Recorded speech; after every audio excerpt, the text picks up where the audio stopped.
Hi folks, how are you doing?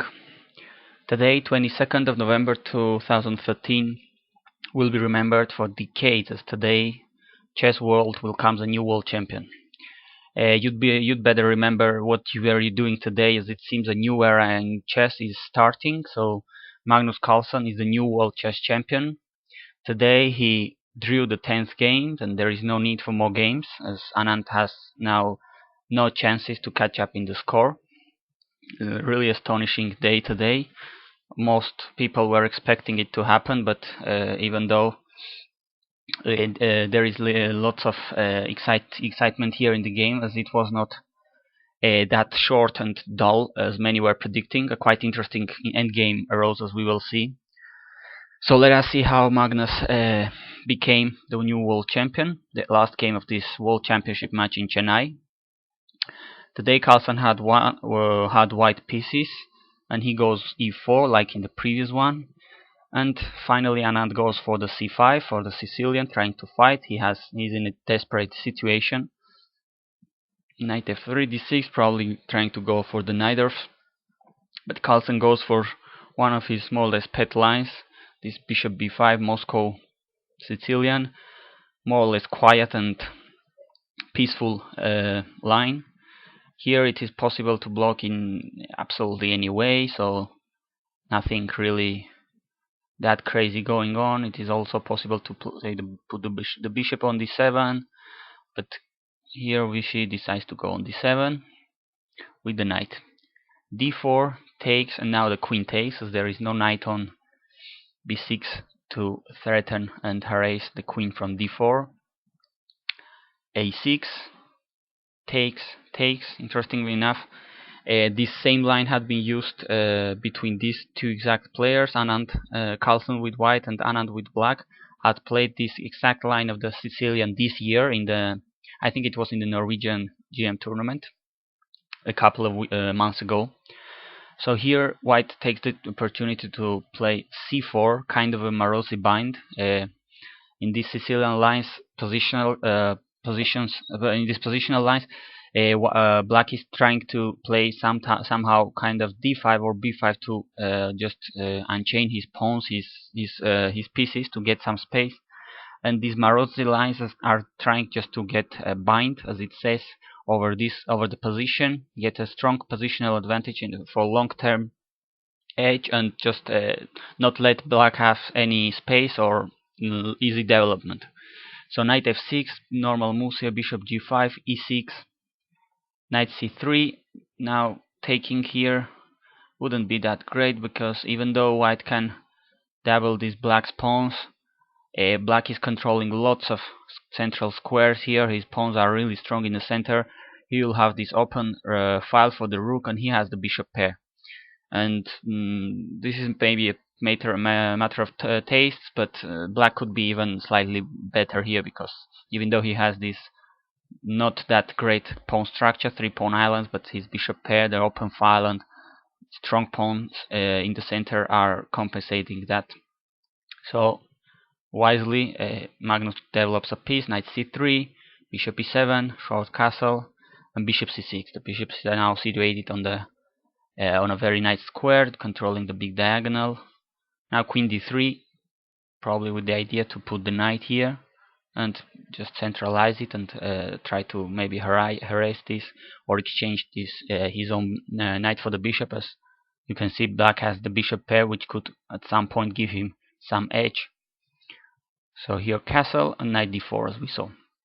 Now rook c8. Anand sees no point in hiding the bishop, not to exchange it and keep having the bishop pair, because the bishop is really doing nothing that great here on d7. So it's probably more logical to develop the rook and try to, even losing the bishop pair, fight for some counterplay.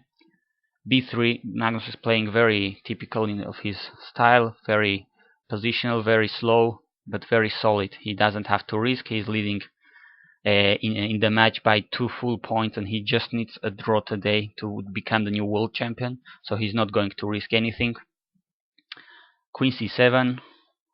Now knight takes finally on c6, and queen takes. Now this pawn is attacked twice, but it's also defended twice, so nothing really that exciting happening right now on the board. Rook ac1, overprotecting this knight just in case black has in mind some tricks with b5 and having some discovered attack on this c3 knight. It's always useful to overprotect squares and pieces which could be potentially weak. h6, asking for some explanations, and then bishop goes back to e3, just keeping pieces on the board and just playing the game. Now knight d7, probably going to relocate to the knight for on c5 or in e5, where it could be really strong. I was thinking about something like knight g4, trying to exchange this bishop, create something like, then put the black bishop on f6, trying to create some weaknesses here. But it seems that white will have any problem. And here, if black tries to go very aggressive, something like e5, now white must retreat, takes. Well, black could play something like bishop g5, attack this weak pawn, but he could even try something like f5, trying to mess things up, mud the waters, and maybe try to get something there, some attack. But the point is that he will always have this very weak pawn on d6, this backward pawn, and this d5 square is very weak, as it always happens with these backward pawns, and the knight is going to jump there very soon, so white will have enough counterplay to at least not have any problems, if not to be better. But okay, this was another possibility during the game. I was trying to figure out what was going on. Here Anand went with knight d7, another very logical idea. Now bishop d4, just preventing the knight from going here that easily. Rook fd8, h3, just making a room for the king, kind of a waiting move. Queen c7. At this point, neither player had that much interpreting moves to play. Nothing really strong going on. So Queen c7, Rook ft1, developing another piece. Now Queen a5. Anand just tries to improve his queen's position. Maybe play on this fifth rank, go to the king side. Queen d2, with the idea of playing this knight d5 little trick. That's why Anand played king f8 here, because the idea was something like stupid, like h5. Knight d5, now it's attacking the the queen on a5 and the bishop which is hanging on e7. Black has to take, and the point is white has this intermediate move, taking the bishop with check. After king f8, white recaptures the queen, black recaptures the knight on e7, and white will have this pawn, Ampri, the g7 pawn. And if black tries to kind of trap the bishop h6, and white has a healthy pawn out there, and probably would end up to win this game. That's why Anand played king f8 to have this bishop protected in case of knight d5. So queen b2. Now white is putting some pressure on this dark square diagonal, x-raying g7.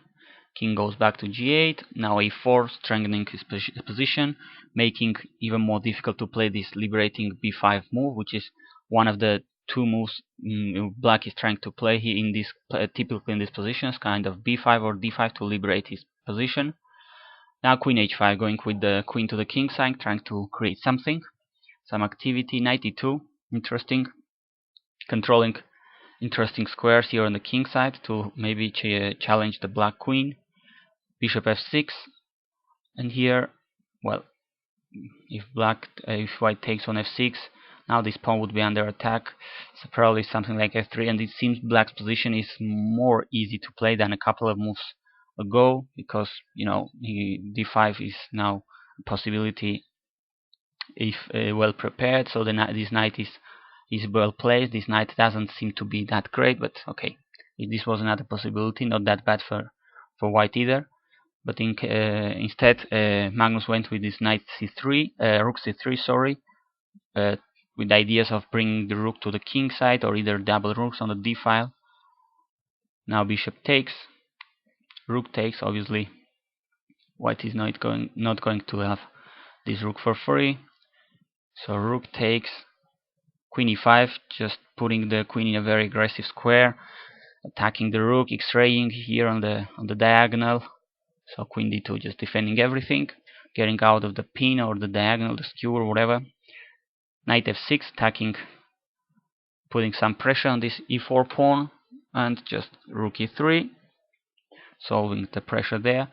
Here rook d7, trying to probably double rooks, either on c file, on d file, a file, and here queen g5. Not really that logical, because it seems that if you play rook d7, you want to put the other rook there and try to go for d5 or something.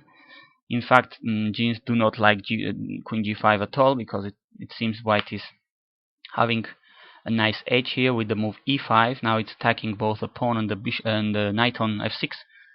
The pawn cannot be taken because this rook is hanging on d7, so knight e8 must be played, protecting there. But now, well, in fact here Magnus went to take the pawn, which it seems not to be the best move. Probably I bet he knew that, but he was willing to exchange some pieces and go into a very simple endgame where he would have a very little risk to lose. Instead, computer gives a line something like knight g3. Now rook c6 to protect the pawn, b4, trying to improve the position little by little.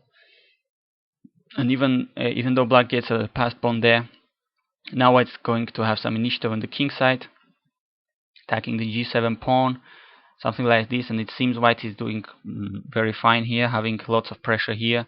There are lots of weaknesses on the king side. All those pieces are focused on this place, and black should definitely be very, very careful. But, well, surprisingly, Magnus took, and this leads to massive exchange, as we will see. Queen goes back, and the rook goes to double on the d file, and now lots of exchange, which leads us to this interesting endgame. Pawns and knights on the board. White has the 3 against 2 on the on the queen side, which could be a potential outside pawn, passed pawn, and black has this 4 against 3 in the king side. So in this endgame it will be very important which king is more active, which king is getting to the center earlier and getting better squares, and of course which knight is more active, which knight can attack pawns. And it is also very important here not to leave unprotected pawns, not to have very weak pawns. So some logical moves, going to the center with the kings.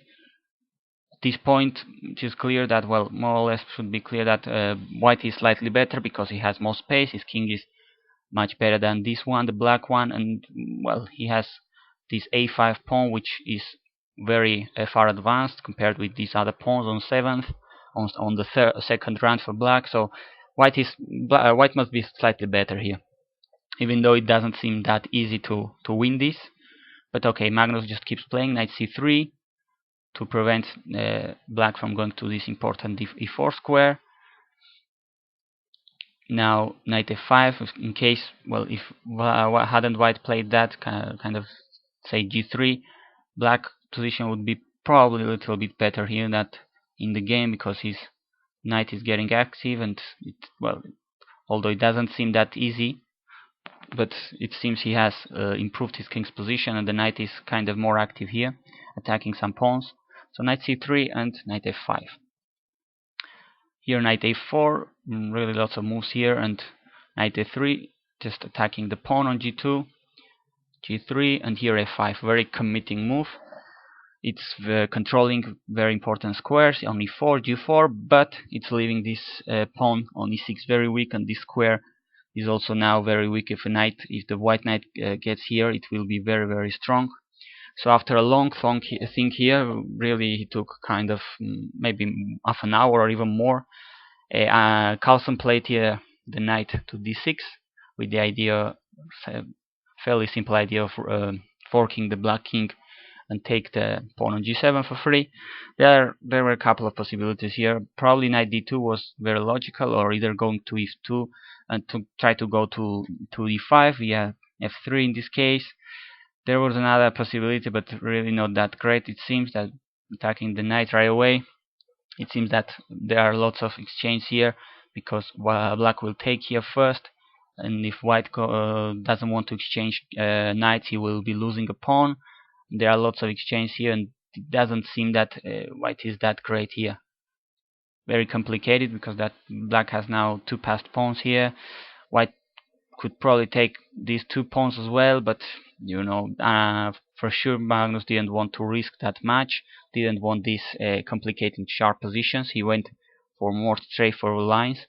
Rook this, knight d6, and now g5, just to avoid being losing that pawn. Anyway, Magnus checks on e8, and knight f6 check. Here kudos for Magnus, because he could probably easily repeat the position with knight d6, attacking the pawn on b7, and it doesn't seem that black has much more than keep defending that. And this was another possibility. This was a clear possibility to force a repetition and just to win the match immediately, but probably he felt he had something, and we know him. He just went for it. Knight f6 check here, and here in this position, Magnus once again took his time. Absolutely, there were no time trouble here. There was no time trouble for either player, and he took really his time to think. Finally, he went for this knight g8 check, and there were another interesting key move here. Computers were suggesting knight h5, just controlling all the counterplay of black here on the queen side, controlling pawns, defending it, everything. It seems that knights on the rim, on the edge of the board, are not that good, but in this case, this knight is doing a great job. Now the point is that this b7 pawn is very weak. The king is not that near of it, and this white king is going to attack, so the black king will have to hurry up.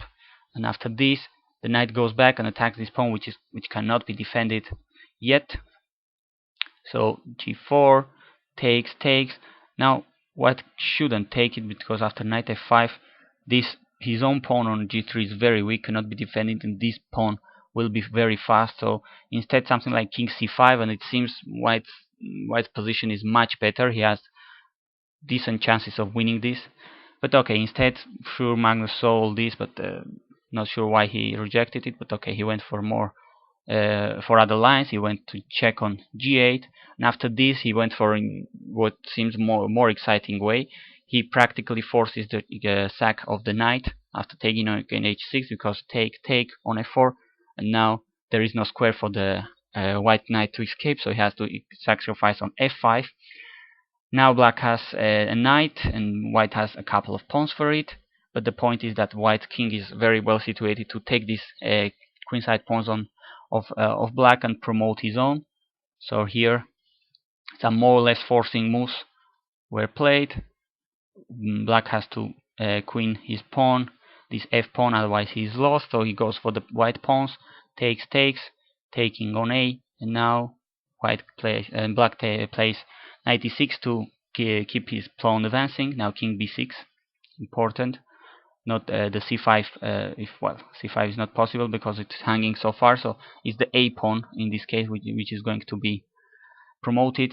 Now f4, and here we go with the pawn race. In this case, having played king b6, I think c5 is possible, because promoting either pawn would be more or less the same. But okay, Magnus went with the a6 for sure. We can't have any doubt this is more accurate.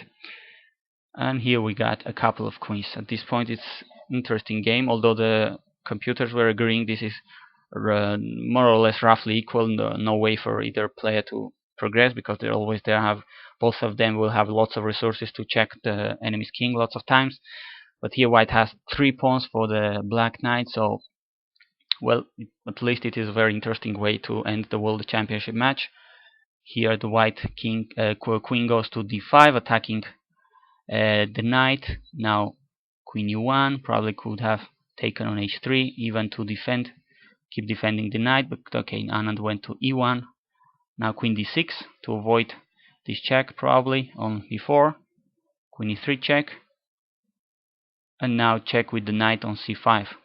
And even though white is giving up his pawn on b3 right now, he's automatically forcing a draw, because after these checks the queens are exchanged, and black has no way to win. In fact, he has to be not that careless not to lose this, because white is the only one who can win here.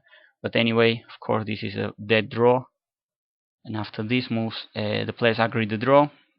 and this meant that Magnus Carlsen is replacing Vishy Anand as the new world champion of chess.